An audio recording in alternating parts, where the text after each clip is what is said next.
Peace, family. Today, I want to talk to you guys on a hip-hop tip. Because if you know me in real life, you know I'm a hip-hop connoisseur. I'm kind of known as a purist, right? That's what they give us the title for, purist, right? I don't like all that mumble rap and all that. So today's topic is something that's been kind of an ongoing trend. And so I feel like it's my civil duty as a hip-hop connoisseur, as a hip-hop purist, to bring you my piece of this continuing conversation. So if you've been hip to the news or whatever, you've been watching, or maybe you've even been watching, you just seen it on your timeline, on Facebook, Twitter, there's a rapper named Lil Xan who came out, initially kind of saying Pac was boring and he wasn't into his music. And this isn't the first time one of these new rappers, I will try to refrain from using the word mumble rap, but that's the subgenre that they're in by the consumers, right? So this guy Lil Xan comes out and says Pac is boring. Then he gets attacked, right, on every social media site, even in real life. He got ran up on by Tupac fans, right? Then he kind of had to change of heart. But you know how publicists make artists do what they need them to do so they can keep looking good. So I know that was just part of it, because he has a handler, of course. But this is not the first time. We've heard this from Lil Yachty. We've heard this from, Uzi. We've heard this from all these younger guys, you know what I'm saying? Like, and quite honestly, I understand, because you can't, here's the thing. It's a saying, right? We all know it. We've probably heard it before. People hate what they don't understand, or people fear what they don't understand, right? So, as a new generation mumble rapper, you probably didn't come up listening to 90s music for the most part. You didn't come up listening to Pac. And you probably can't relate to Pac because Tupac was more than hip-hop. Tupac was bigger than hip-hop, right?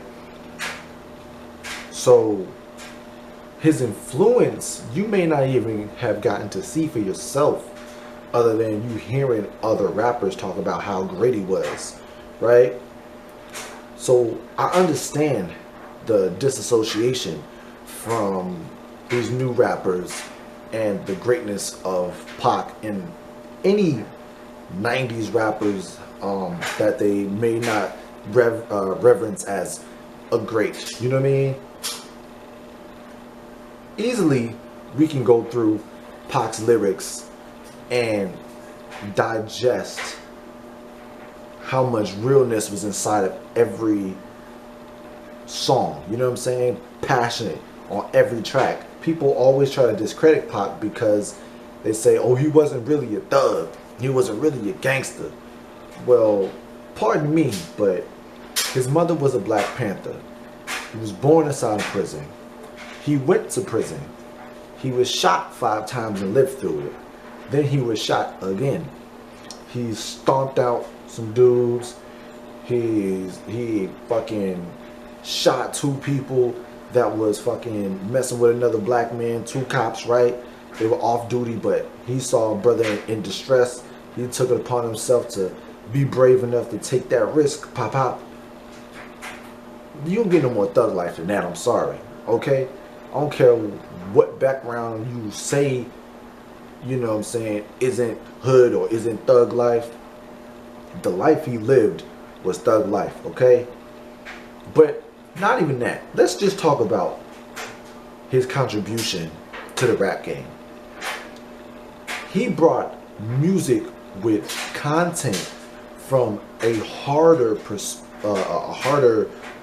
not perspective, but from the outside looking in. You wouldn't expect someone that's tatted up, got an AK on their stomach, you know what I'm saying, thug life, bandana. You wouldn't expect a person like that to make songs like Keep Your Head Up, Changes, Brenda's Got a Baby, Dear Mama. I ain't mad at you. The list goes on, correct? Correct. So these rappers out here may not be able to truly appreciate that. I don't think these rappers got a chance to fully digest the greatness in which or in who Pac really truly was. When you go and watch a Pac interview and you hear him speak so articulately and intelligently about the conditions of people at that time, it resembles the same kind of conditions we are in now. He even prophesized where we be in hip-hop in an interview where he basically said, and I'm going to paraphrase because kids may watch, right? I'm going to paraphrase here. He basically said, if these new rappers that's come out later, if they're not real men, then they're going to go back to rapping about the dumb stuff. They're going to go back to rapping about partying and drugs and sex and all that other things. There's not going to be any content in the music. He said, but if the rappers that come later are men, you know what I'm saying, they big men in the heart, right? They have heart. Then they're going to talk about the problems. They're going to talk about the community and how to do this and how to do that. That's basically what he was on. He prophesied that. Now we look in 20 years in the future and we're filled, right? The rap game right now is filled with drug rap. We've had 2 rappers pass from overdosing on drugs, okay? Lean and Xanax. Like, we're living in a drug culture hip-hop world right now. That was prophesized not just by Pac, by several other rappers. But since the discussion is Pac, we're going to talk about Pac, okay? So when we're talking about someone like Pac that is literally still the epitome of what a GOAT, the greatest of all time, looks like, it's completely asinine to sit there and try to discredit anything that Pac was about. He's literally still the epitome of the GOAT. There has been yet one person in the rap game that we have been able to all collectively be like, oh yeah, he's better than Pac. Oh yeah, he got Pac beat. Lyrically, okay, we have a few. Okay? Lyrically, Pac wasn't Nas. You know what I mean? He wasn't RZA, you know. He wasn't Method Man on that level. But the content that he put in his music outweighed the bars every time. The content that he put in his music outweighed any articulate triple entendre flow that you would hear from any other rapper from then or now. And he's still revered as the greatest because of the content and how passionate the content was and how it was delivered. The medicine was literally in the candy. In every Tupac album, the medicine was in the candy. Right now, there are very few rappers in this new hip-hop generation that even can come close to delivering that kind of impact. I believe, and this is my only true opinion, Joey Badass is the closest, the very closest to that. The medicine is in the candy when you're talking about a Joey Badass project, album, whatever. If you don't believe me, if you haven't already gone and listened to All American Badass by Joey Badass, please go listen to that album back and forth. Go look up the lyrics and just digest what he's really talking about. It gets deep, okay? So, when we're talking about these younger guys that don't get to truly appreciate Pac, we have to understand that they're coming up in a world where Lil Wayne was referenced as the GOAT. Now, I'm a Lil Wayne fan, through and through, okay? Lil Wayne fan. But Wayne is not Pac. Wayne has crazy delivery. He's got insane bars. We know this. We know this. And his impact is huge. But Wayne, to be honest, is the birth of mumble rap. I know I'm gonna get crucified by, by a lot of people for even saying that, but he is the birth of mumble rap. And when I say that, I'm coming from a place where these rappers, younger guys, glorify Lil Wayne. They all do, and they all resemble Lil Wayne with the dreads, the skater clothes. He's the one that brought that out there, the tight clothing, the pill talk, and the lean. He even said it and Lil Wayne even said it on Dedication 6. He said, I taught these girls how to love, I taught these boys how to lean. You understand me?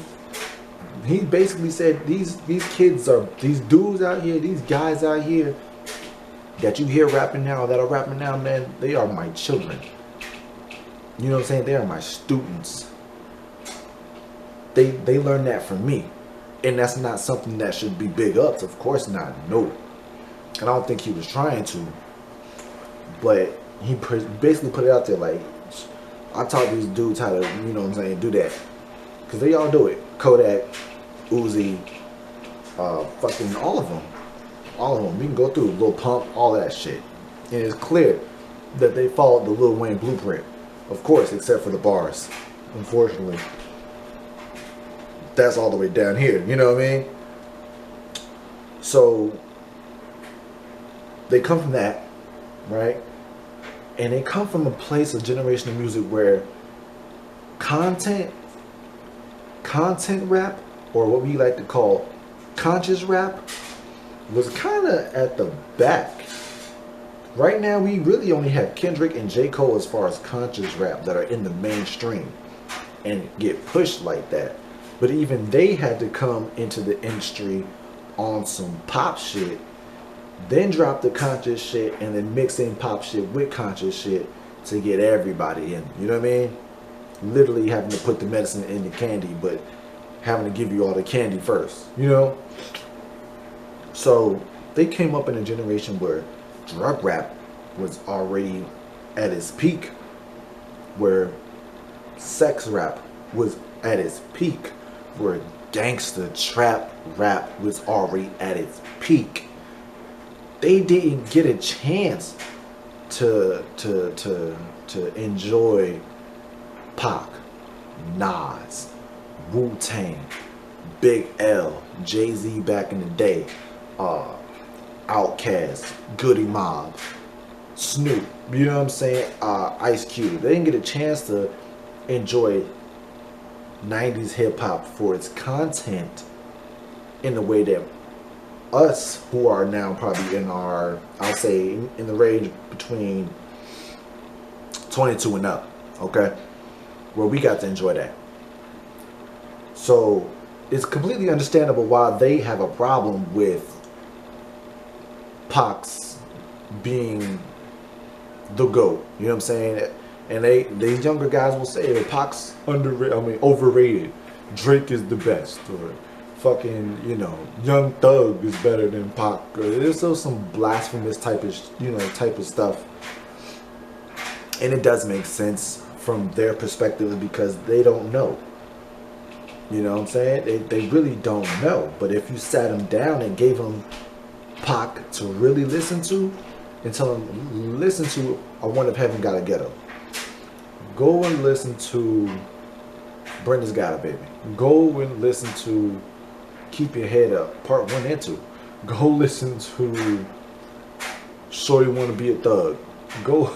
You can go in so many different directions with Pac and give people content on top of content that'll make them be like, oh, this was why Pac is so huge. I get it now. Because of course, if you only go and hear California Love, To Live and Die in LA, which I think is a great song, Hit 'Em Up, different songs where he was on some gangster shit, pardon my French, then of course you might be like, that's subpar, that's boring, ain't nothing special. When you go and you dissect Pac's albums and go and listen to every track and really get to digest the music, then you get hit with the revelation of, oh, that was Pac. That's why people love Pac. I get it now. I apologize. I was wrong. I didn't do the knowledge. You know what I mean? And that's typically, oh shit.